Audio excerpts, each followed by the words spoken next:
In this video, I'm going to show you how you can use a more environmentally friendly mechanic to create a beautiful floral design.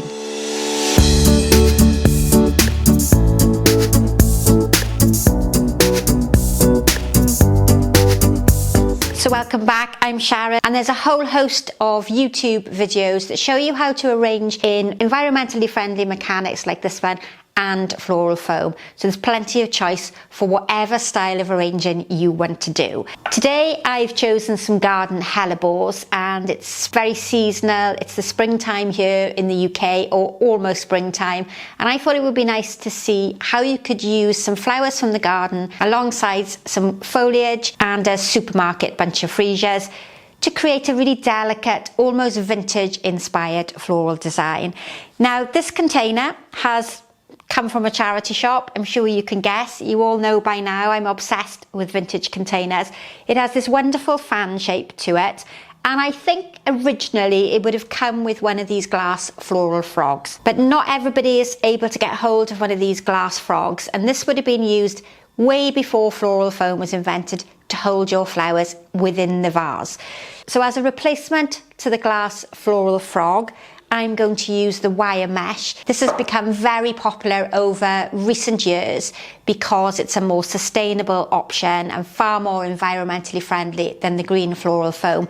But before foam was invented, moss and chicken wire like this was used in abundance.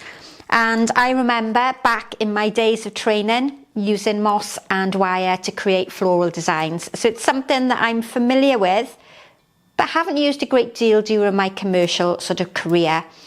So what I've done here is almost created a sausage effect with 3 layers of wire mesh so that we can feed the flowers in and they get some support from the different layers of the mesh. And then I'm going to almost squash it into the container so that it's held quite firmly in there.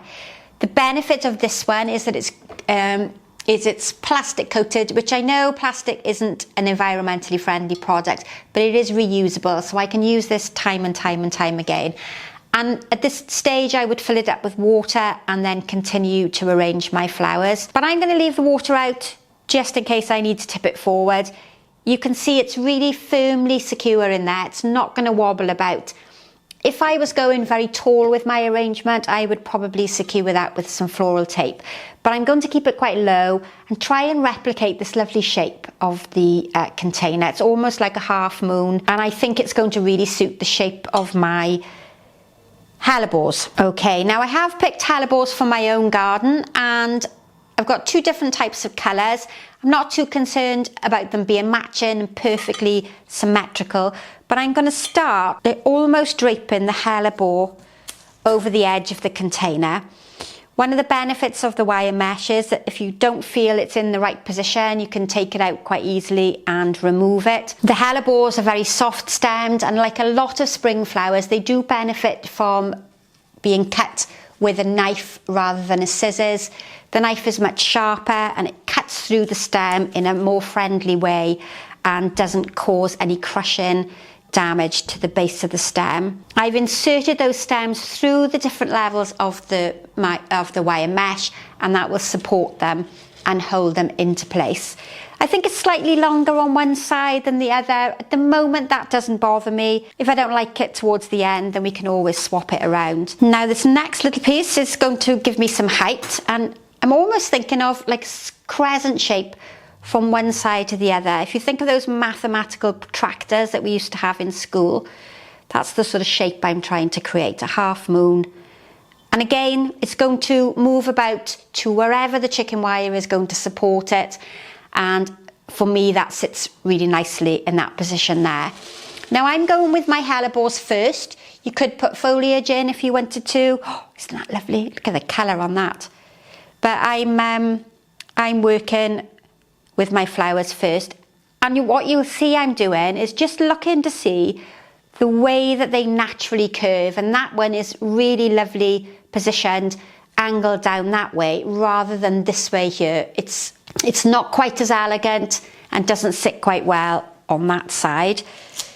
So let's go in with another piece. Now, one of the mistakes I do quite often make when I'm arranging with a natural mechanic like this is that I cut the flowers too short. So if you think about arranging into foam, you've got that height of the foam, you've got that extra width sometimes in the container, so you don't need to leave your flower stems quite as long. But when you're arranging into wire mesh like this, your stems need to get right down to the bottom, so where the water is in the container. And sometimes I cut them too short. I'm not concentrating. I'm almost working automatically, and sometimes I forget to leave them long enough. This one is going to come towards the back here, and it'll bring some of that darker colour towards the back. And it's still important in this type of arrangement to have width, to have height, and to have depth. We need to bring some actual weight to the back of the arrangement to stop all those flowers toppling forward.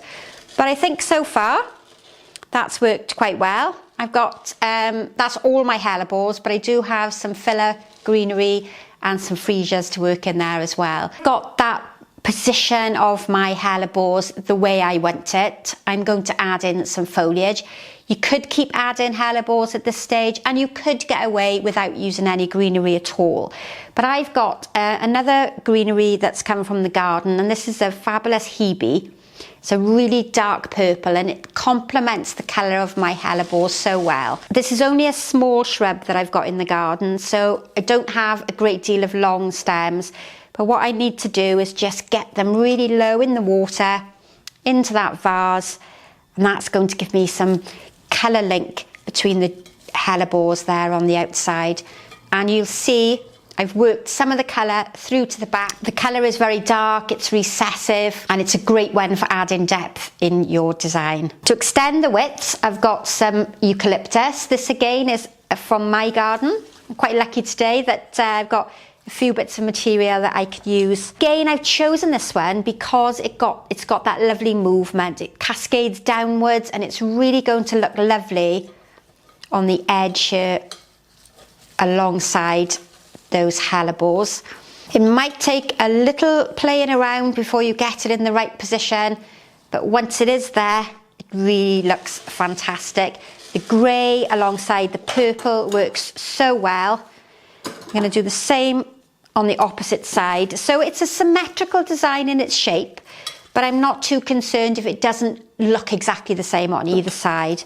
I always think with arrangements like this that you have to almost think back to when these containers were originally used, and the ladies that would have arranged in these containers would have had a very limited selection of flowers and foliages, and they would have had to make use of whatever was in their garden at whatever time of the year it is. So it's almost about thinking of how you can arrange a simple selection of flowers without adding loads of shop bought greenery and shop bought flowers. This variety of eucalyptus also has a dark burgundy stem, so that's going to give me another colour link with those fabulous hellebores. I don't want to come too high here in the centre. I'm going to try and keep that crescent shape working from one side to the other, but I am going to bring some foliage to the back because it's important to weight down that chicken wire in there and prevent it cascading forward. And whatever part of the world you're in, think about soft, wispy greenery alongside the very delicate flowers that we've got. And that all relates to harmony, where everything all sort of links together. Now, I didn't want to pick all the hellebores from my garden because I do really enjoy seeing them and looking out of the window at them. But just a few more hellebores in there would have been really quite adequate for a simple design for the home. Now, I'm going to add some winter honeysuckle, and I wish that we had smelly vision because the perfume on this is absolutely wonderful. This is a winter honeysuckle, and it's one of the Lonicera family. Again, it's quite short. The tree I have in the garden isn't particularly tall, but it's such a delicate flower that I thought it was going to work so well alongside these hellebores. And the fragrance is going to fill my living room, and I'm going to really enjoy that over the next couple of days. Now, hellebores can be quite difficult to condition, and I get asked quite a lot of questions about hellebores. The best tip I can give you is to almost wait until the seed head is formed in the centre of the hellebore. So at the moment you can see the stamens there quite clearly in the centre.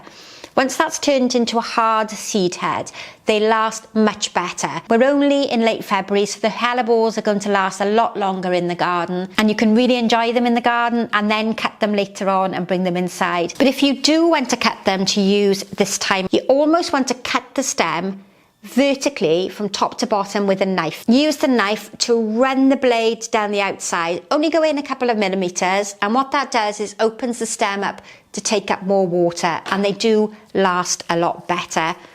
And I would suggest wrapping them tightly in newspaper or kitchen roll overnight so that they stay nice and straight for you. It really helps them recover after they've been cut from the garden. So one final piece of this heavenly, beautifully scented honeysuckle, and I'm going to introduce the Freesia. Now my Freesia are shop bought. I didn't have anything else in the garden that I felt was going to complement the Freesia. I did have some begonia, but not quite enough.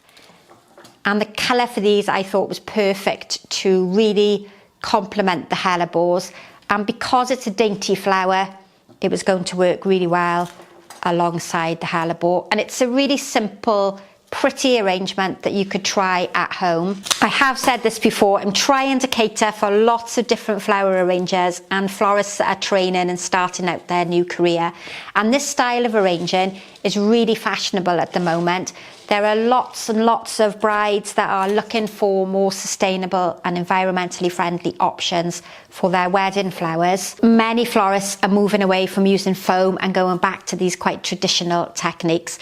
And I find it a very therapeutic style of arranging. It's very relaxing, it's very calming. You need to turn the radio on, pour yourself a glass of wine or a cup of tea, and just sit and relax and enjoy everything that's going on around you. Now I have a small piece of Gypsophila. I didn't want to overcrowd the design with lots of like busy, fluffy, frothy sort of materials.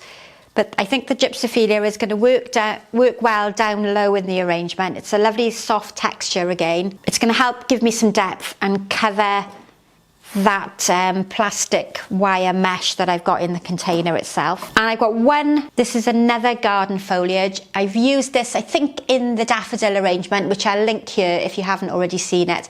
This is another type of honeysuckle. This is Lonicera, and it's got a beautiful small leaf on it. So again, it's all in keeping with the choice of flowers and the style of my container. I don't want to put anything too heavy and too large in here because it will be out of scale with the other flowers and out of proportion with my container. So soft, delicate material all the way through from that Freesia to the hellebore to my greenery. It's always interesting to know what you think of these floral arrangements, and it really does help me plan for the future if you let me know whether you're enjoying them or not.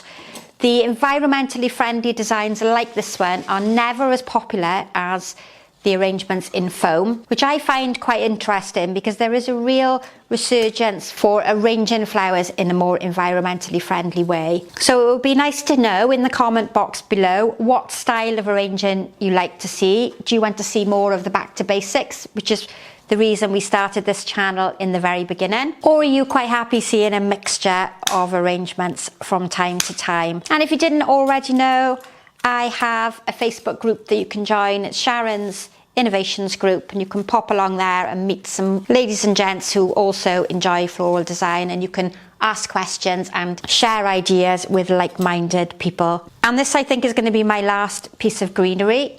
As ever, I'm going to say thank you very much for watching. Don't forget to subscribe to the channel. Hit that notification bell if you want to be told every time I upload a new tutorial. Stick to the end so you can see some photos of the finished design, and I look forward to seeing you again very soon.